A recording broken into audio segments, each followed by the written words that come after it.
Congress വിമതനായ AV ഗോപിനാഥിന്റെ നേതൃത്വത്തിലുള്ള സ്വതന്ത്ര ജനാധിപത്യ മുന്നണി പെരിങ്ങോട്ടുകുറിശ്ശിയിൽ സഹകരിച്ച് മത്സരിക്കും. ചരിത്രത്തിലാദ്യമായി ഇത്തവണ കോൺഗ്രസ് അല്ലാത്ത ഭരണസമിതി വരുമെന്ന് AV ഗോപിനാഥ് മീഡിയ വണിനോട് പറഞ്ഞു. AV ഗോപിനാഥിന്റെ നീക്കം കോൺഗ്രസിനെ ബാധിക്കില്ല എന്ന് നേതാക്കൾ പ്രതികരിച്ചു. മുൻ DCC പ്രസിഡന്റും MLAയും 25 വർഷം പെരിങ്ങോട്ടുകുറിശ്ശി പഞ്ചായത്ത് പ്രസിഡന്റുമായ AV ഗോപിനാഥ് കോൺഗ്രസിൽ നിന്നും പോയതിനു ശേഷമുള്ള ആദ്യ തദ്ദേശ തെരഞ്ഞെടുപ്പാണ് വരാൻ പോകുന്നത്. തന്റെ ശക്തി തെളിയിക്കാനായി സ്വതന്ത്ര ജനാധിപത്യ മുന്നണി എന്ന പേരിൽ മത്സരിക്കാനാണ് തീരുമാനം. CPM-മായി സഹകരിച്ച് മത്സരിച്ച് പഞ്ചായത്ത് ഭരണം പിടിക്കുകയാണ് ലക്ഷ്യം. CPM-ന് ഇത്ര, ഞങ്ങൾക്കിത്ര, അല്ലെങ്കിൽ ലീഗിൻ്റെ ഒരു ഭാഗം വന്നിട്ടുണ്ട് അവർക്കിത്ര, ഇതൊന്നും ഞങ്ങൾ ഉദ്ദേശിക്കുന്നില്ല.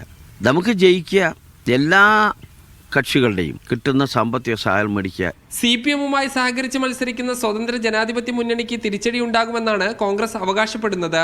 CPM-നുമായിട്ട് ഒരു ധാരണയിലെത്തിയിട്ടാണ് അവർ പോകുന്നത്. ആ ഒരു വ്യക്തിയല്ല, നമ്മളെല്ലാം പാർട്ടിയാണ്. കോൺഗ്രസിന്റെ മണ്ണാണ് ഇത്. ആ കോൺഗ്രസിന്റെ മണ്ണിന് പെട്ടെന്ന് തിരിക്കുക എന്ന് പറഞ്ഞു കഴിഞ്ഞാൽ, ഒരു മാറ്റം കൊണ്ടുവരിക എന്ന് പറഞ്ഞാൽ വലിയ ബുദ്ധിമുട്ട് തന്നെയാണ്. മുസ്ലിം ലീഗിലെ ഒരു വിഭാഗത്തിനും AV ഗോപിനാഥിനൊപ്പം നിൽക്കണമെന്ന അഭിപ്രായമാണുള്ളത്. ഇതുവരെ മറ്റൊരു പാർട്ടിയും അധികാരത്തിൽ എത്തിയിട്ടില്ലാത്ത പെരിങ്ങോട്ടുകുറിശ്ശി പഞ്ചായത്ത് വിമതരിലൂടെ നഷ്ടപ്പെടുന്നത് കോൺഗ്രസിനെ ക്ഷീണം ചെയ്യും. കോൺഗ്രസ് വീണ്ടും വിജയിച്ചാൽ അത് AV ഗോപിനാഥിനെയും ബാധിക്കും. അതുകൊണ്ട് തന്നെ ഇത്തവണ തീപാറും പോരാട്ടമാണ് പെരിങ്ങോട്ടുകുറിശ്ശിയിൽ ഉണ്ടാവുക. സാജിദ് അജ്മൽ, മീഡിയ 1, പാലക്കാട്.